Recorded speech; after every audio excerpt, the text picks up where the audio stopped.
soignant, soignante et tu te poses la question comment faire pour continuer d'exercer, sachant qu'en ce moment je ne me vois pas physiquement continuer encore pendant des années. Bonjour à toi et bienvenue dans cette vidéo. Je suis Charlotte, la fondatrice de Charlotte K, un collectif qui aide les infirmières et les infirmiers dans leur évolution ou leur reconversion professionnelle. Cette vidéo est faite pour toi si tu te poses la question. Voilà, là je ne me vois pas vraiment continuer comme ça pendant des années, en termes de conditions physiques, en termes de charges à porter, etc. Pour moi ça va être compliqué. Comment est-ce que je peux faire? Donc voilà, reste au bout de la vidéo et pense à la partager aussi si tu penses à des collègues pendant que je parle et tu te dis bah tiens ça pourrait l'aider également. Donc quels sont les indispensables pour prendre soin de toi si tu es soignant, soignante de manière générale et plus précisément si là en ce moment tu te dis physiquement je sens qu'il y a une fatigue qui s'installe, je sens que la charge de travail, que ce soit physique ou même psychique, est de plus en plus importante. Donc la première chose que j'ai envie de te partager, c'est déjà d'être vraiment à l'écoute de ton corps, de prendre conscience que si tu n'es pas à l'écoute de ton corps, c'est là où il peut y avoir des problèmes et il faut vraiment que tu prennes l'habitude d'être à l'écoute de ton corps, que ce soit les signaux qu'il t'envoie, que ce soit comment tu te sens physiquement, que ce soit aussi psychologiquement, voilà, comment je me sens, d'écouter aussi ton intuition parce qu'elle est souvent présente, elle est souvent là et elle t'aide vraiment à te dire est-ce que là je suis pas en train de dépasser un peu les limites, est-ce que là je suis pas en train de me mettre physiquement un petit peu en danger finalement. Donc déjà sois à l'écoute de ton corps et demande-toi quels sont les signaux qu'il m'envoie, peut-être depuis déjà quelques semaines, quelques mois. Et si c'est pas le cas, si c'est pas encore le cas, donc tant mieux dans ces cas-là, mais vraiment prends l'habitude d'être à l'écoute de voilà, qu'est-ce que mon corps veut me dire en ce moment, puisque souvent ça reflète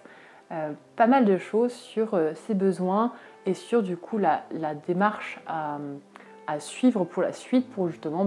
te respecter, t'écouter et être aligné dans ce que tu fais. Ensuite, ce que j'aurais te recommander aussi, j'en parle souvent sur cette chaîne-là, mais je trouve que c'est important vraiment de vraiment le mettre en place et de pas toujours le reporter au lendemain. C'est vraiment de prendre des temps pour toi, des temps pour ton bien-être. Donc je sais que c'est vraiment pas facile, pas évident, entre le boulot, la vie perso, voilà, on enchaîne un petit peu et c'est rarement une priorité pour soi. Mais ce que je t'invite vraiment à faire, c'est prendre ces temps pour toi, les programmer et vraiment t'octroyer des moments où tu vas prendre soin de toi. Donc ça peut être aller chez ostéo, aller te faire un bon massage, aller faire une balade, voilà, un moment où tu vas vraiment penser à toi, souffler, et c'est ces moments-là qui vont te faire du bien et qui vont te permettre de décharger aussi tout ce que tu vis dans ton travail, qui est un travail qui est physique, un travail qui te demande beaucoup d'énergie, que ce soit encore une fois de manière physique ou psychologique, parce qu'on l'oublie un petit peu, mais c'est quelque chose qui est aussi une réalité. Psychiquement aussi, on est parfois vidé et on a besoin justement de se recharger en énergie. Ensuite, un conseil que j'ai envie de te donner aussi, c'est de réaliser régulièrement des formations sur tout ce qui est gestes et postures au travail. Je pense que c'est quelque chose qui va te parler, le fait de connaître un petit peu la théorie sur comment on fait quand on lève un patient, quand on retourne un patient, voilà. En général, on connaît la théorie, mais est-ce qu'on l'applique vraiment? Eh bien, pas toujours, et c'est même généralement, on l'applique plutôt pas qu'on l'applique bien. Il y a plus de soignants qui n'appliquent pas malheureusement les bons gestes et les bonnes postures. Donc là, je te recommande vraiment de te former régulièrement pour une petite piqûre de rappel, une petite remise à niveau, pour te rendre compte déjà de réapprendre les gestes, mais de te rendre compte aussi que c'est quelque chose qui est quand même important et que vu le travail qu'on fait, vu parfois aussi les gestes, les postures que l'on a, il faut prendre soin de soi et pas trop tard, pas quand c'est déjà installé, pas quand on a déjà la douleur qui est là, mais dès le début, prendre les bons réflexes, adopter les bons gestes pour justement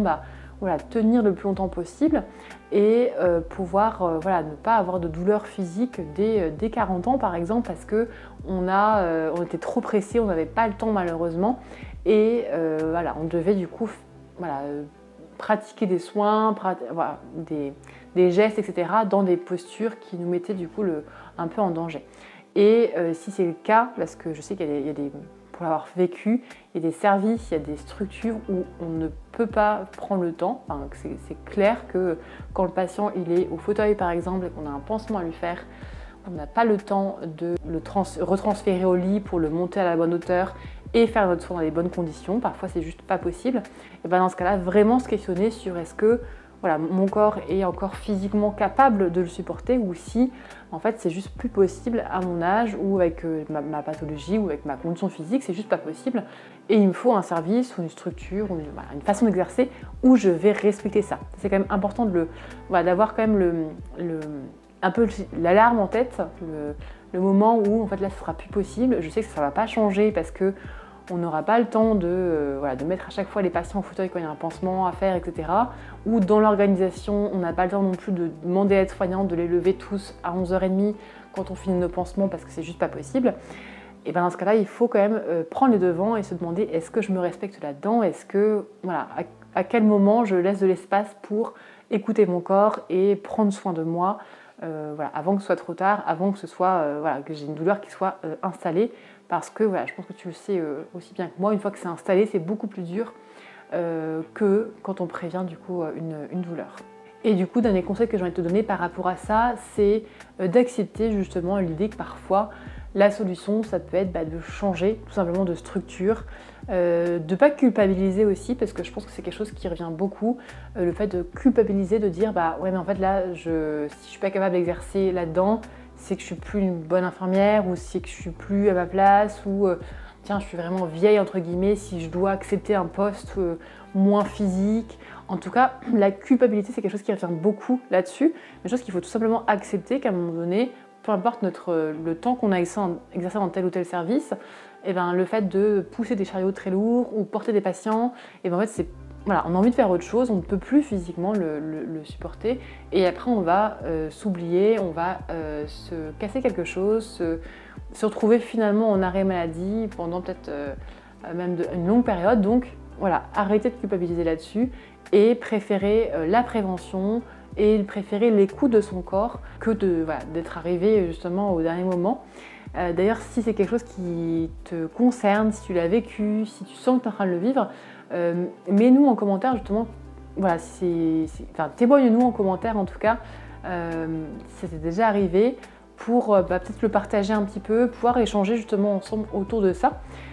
Pour qu'on se rende compte qu'en fait c'est vraiment une réalité, que parfois on va trop loin et qu'après en fait c'est pas toujours facile en tout cas de remonter un peu la pente. Quand on a par exemple, je pense à des tendinites chroniques qui s'installent, des douleurs chroniques qui s'installent, c'est pas toujours évident après de les faire disparaître ou de passer du coup à autre chose. J'espère que la vidéo t'aura plu, aura pu t'aider un petit peu à voir plus clair et surtout à te décider vraiment à prendre soin de toi, à te mettre au cœur de ton attention et de te respecter vraiment, respecter ton corps par rapport à un travail, un métier qui parfois physiquement peut vraiment être très éreintant. Partage cette vidéo comme je te disais, si c'est un ou une collègue à qui tu penses en particulier et écoute, je te dis à très bientôt pour une prochaine vidéo.